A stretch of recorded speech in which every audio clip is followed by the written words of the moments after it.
Praise the lord. ఈరోజు దేవుని వాగ్దానము, మితముగా మాటలాడువాడు తెలివిగలవాడు, శాంతగుణము గలవాడు వివేకము గలవాడు.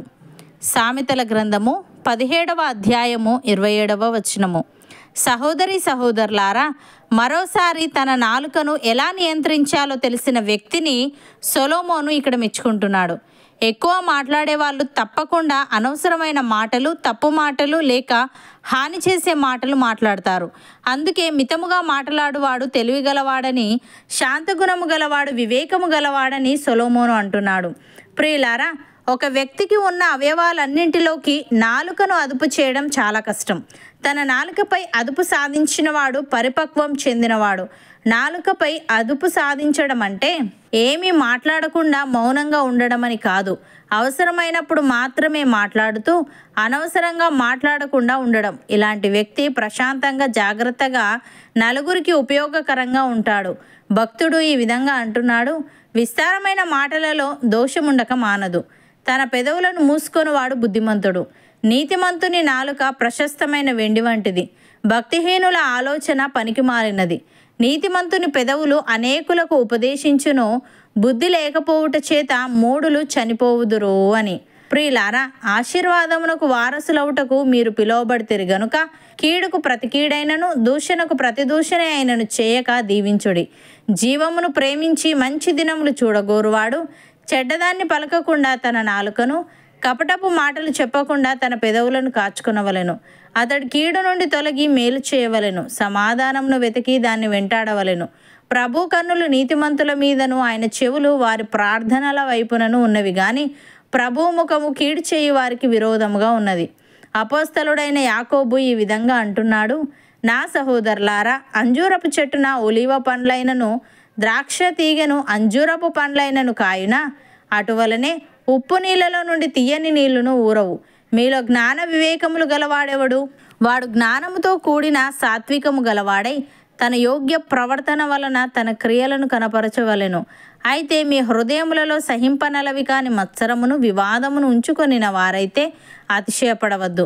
సత్యమునకు విరోధముగా అబద్ధమాడవద్దు. ఈ జ్ఞానము పైనుండి దిగివచ్చినది కాక భూ సంబంధమైనదియు, ప్రకృతి సంబంధమైనదియు, దయ్యముల జ్ఞానము వంటిదియునై ఉన్నది. ఏలయనగా మత్సరమును, వివాదమును ఎక్కడ ఉండునో అక్కడ అల్లరియు ప్రతి నీచ కార్యమును ఉండును.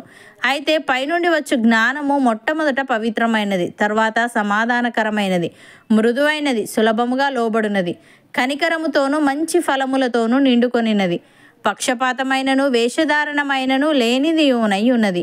నీతి ఫలము సమాధానము చేయువారికి సమాధానమందు విత్తబడును అని. సహోదరి సహోదరులారా, మీరు ఈ సంగతి ఎరుగుదురు గనుక ప్రతి మనుష్యుడు వినుటకు వేగిరపడువాడును, మాటలాడుటకు నిదానించువాడును, కోపించుటకు నిదానించువాడునై ఉండవలెను. ఎందుకనగా నరుని కోపము దేవుని నీతిని నెరవేర్చదు. అందుచేత సమస్త కల్మషమును, విరవీగుచున్న దుష్టత్వమును మాని లోపల నాటబడి మీ ఆత్మలను రక్షించుటకు శక్తిగల వాక్యమును సాత్వికముతో అంగీకరించుడి. మీరు వినువారు మాత్రమై ఉండి మిమ్మును మీరు మోసపుచ్చుకొనకుండా వాక్య ప్రకారము ప్రవర్తించువారునై ఉండుడి. ఎవడైనను వాక్యమును వినువాడై ఉండి దాని ప్రకారము ప్రవర్తింపని వాడైతే వాడు అద్దములో తన సహజ ముఖమును చూచుకొని మనుష్యుని పోలి ఉన్నాడు. వాడు తను చూచుకొని అవతలికి పోయి తానెట్టివాడో వెంటనే మర్చిపోవును కదా. అయితే స్వాతంత్రమునిచ్చు సంపూర్ణమైన నియమములో తేరి చూచి నిలకడగా ఉండువాడెవడో వాడు విని మరచువాడు కాక క్రియను చేయువాడై ఉండి తన క్రియలో ధన్యుడగును. అవును అన్నవారు నాతో పాటు ప్రార్థనలో ఏకీభవించండి. పరిశుద్ధుడా, ప్రేమగల తండ్రి, మితముగా మాట్లాడువాడు తెలివిగలవాడని, శాంతగుణము గలవాడు వివేకము గలవాడని, ఒక వ్యక్తికి ఉన్న అవయవాలన్నింటిలోకి నాలుకను అదుపు చేయడం చాలా కష్టమని, తన నాలుకపై అదుపు సాధించినవాడు పరిపక్వం చెందినవాడని నీవు తెలియజేశావు. తండ్రి, నీకు స్తుతులు.